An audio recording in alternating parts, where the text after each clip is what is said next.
Chairman, and that was going to be my first request, is that your letter of June 9th be inserted for the record.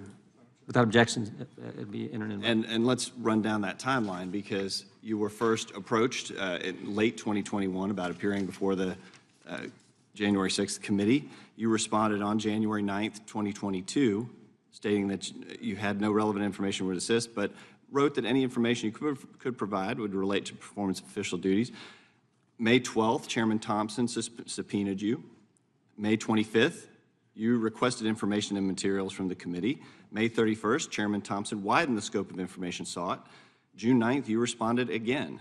So the last communication was you responding, trying to negotiate the appearance before the committee.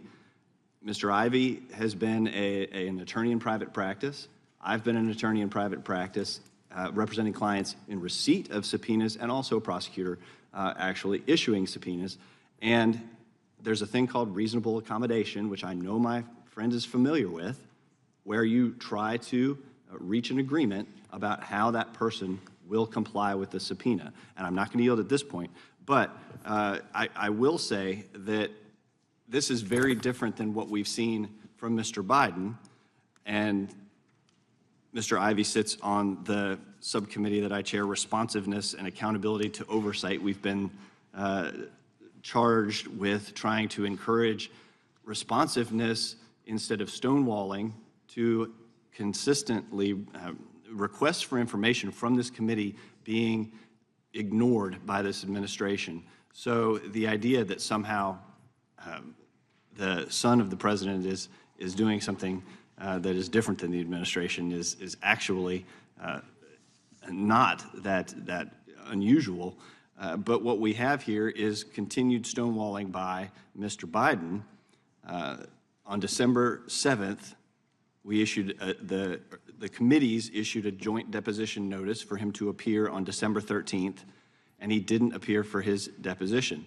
The last communication was actually not from Mr. Biden asking for more information. Mr. Lowell did send a letter on December 6th, but that the committee actually responded that day, the same day, reiterating that the subpoenas do not provide Mr. Biden a choice to make, and rather the subpoenas compel him to appear for a deposition.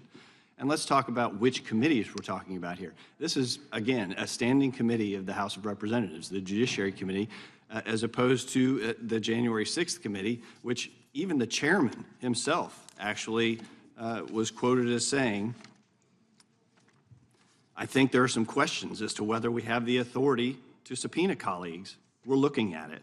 And they never actually arrived at a conclusion as to whether that was allowable under the rules, and challenged by many of my colleagues. So the chairman of this committee never declined to testify, whereas Mr. Biden seems to want to violate all norms and procedures of proper subpoena procedure and compliance and reasonable accommodation, and dictate to this committee the time and place and manner in which he will appear, instead of making appearances down the hall at oversight committee hearings to thumb his nose, instead of somehow cooperating with members of the minority to arrange for press conferences on Capitol grounds. Can you imagine if Mr. Bobulinski had done that?